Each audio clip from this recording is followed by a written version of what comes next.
Welcome to another edition of Everything Football. I'm your host, Jonathan Big Tex Johnson.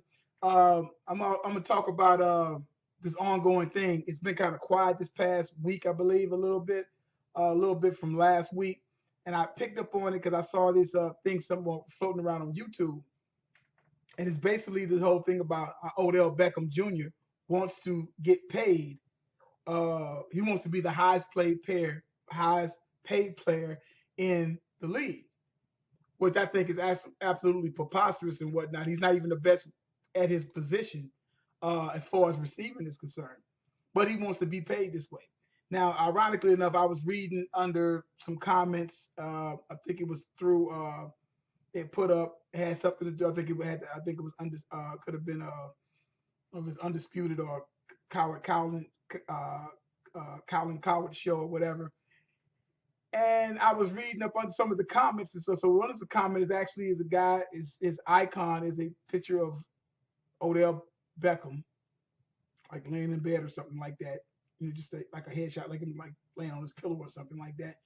And the guy, whoever it is, I'm not gonna say it's Odell Beckham. I highly doubt it, but then again, it wouldn't surprise me if it was because these guys do get on social media and they're human and they get caught, they can get pulled into this thing. But anyway, long story short, somebody made a statement about his poor performance of what 3 or 4 catches for 28 yards against Green Bay and all this kind of stuff when back in January. And someone said, "Oh, but Jerry Rice in his first 3 years in the playoffs, he did this, that, and the other, no spectacular type catch." I'm just like, how do you honestly even try to compare Odell Beckham Jr. with Jerry Rice? First and foremost, the first 3 years of Jerry Rice, let's just do some numbers here right quick. And I just want to just try to break this thing down to you and everything. Jerry Rice had 200 receptions in his first 3 years, 3,575 yards, at about right at an 18-yard per catch, 40 touchdowns, led the league twice in touchdown receptions, led the league twice in yards per game. Odell Beckham had 288 catches, 4,122 yards, 35 touchdowns, led the league once. That was his rookie year. He's making about 100, yards, yards a game. Had a 14.3 average. 14.3.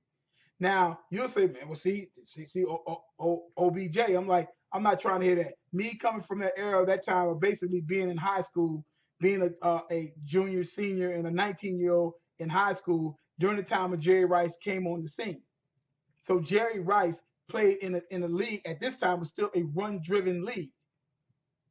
Jerry Rice second year, 86 receptions, 1,570 yards, 15 touchdowns. He led the NFL. Second year, is his third year actually. His third year, 87, strike shortened season, played 12 games, 22 touchdowns, 1,078 yards receiving, 89.1 yards per game. 22 touchdowns in 12 games. Just think about if he would have played 16 games and the amount in what he put up. At least 26 touchdowns probably at best. You know what I'm saying? At the rate that he was going. Playoffs every year. Jerry Rice is all about business, all about football, all about winning, period. Professional, the whole 9 yards. This kid has played. It's not, the talent is there. Explosion, the kid has pretty much everything. The only thing that has ever rubbed me the wrong way with Odell Beckham Jr. is the fact that Odell Beckham Jr., when he made the spectacular catch against my Cowboys and everything, from that time on there, that just took him to a stratosphere where because we're in a time of all of this social media where everybody wants, blow it up. Oh, he did this, he did that. Oh, OBJ, he's, this, that, and the other. I'm like, fine. He makes the catch and all this. I said, okay, that's a hell of a catch or whatever like that. And whatnot. Great catch. Gotcha. All right. But then all of a sudden, the catch starts to take on a thing of itself. And sometimes when a person makes a great catch, you want to say, okay, is he a great talent or is he great this? Whatever. The kid I'm not taking anything from his talent. But when he got all up there, when all the exposure was coming to him, and then he supposedly ran into Michael Jordan, and he said, "Yeah, I asked Michael Jordan, how do you go about doing this and to maintain and be great and all this kind of stuff like that."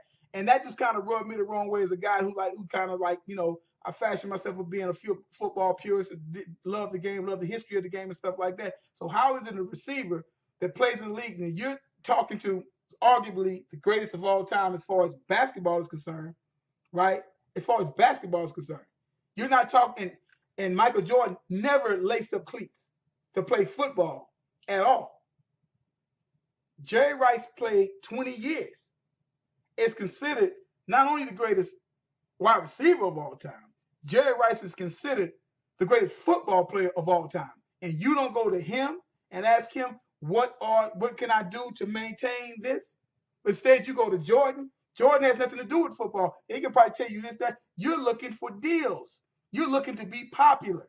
See, that's what's wrong with a lot of these guys, even down to guys like Antonio Brown and all of them. Guys want to be popular on these Facebooks and on these Instagrams and on these Snapchats and all this other bullshit that they have going on, and not taking the game to the next, being said everybody's worried about a brand and all this other type of crap. Fine, get your money. I got no problem with that. But come to play football, man. All that tweeting crap and all that other type of stuff. Come to play football. People are paying to see you play football. Not your Instagram pictures, not you being on boats and shit. None of that stuff. People are paying for you. People are paying to see you to perform. These guys wonder why a lot of times these contracts are held up. Nike, because he's going to bring the popularity with the little blonde, floppy, high top thing that's, or whatever, and all that kind of stuff, and this, that, and the third. The colorful tattoos and all this kind of stuff. And don't get me wrong, again, I'll say this again. Kid's a phenomenal player. I don't think he's the best.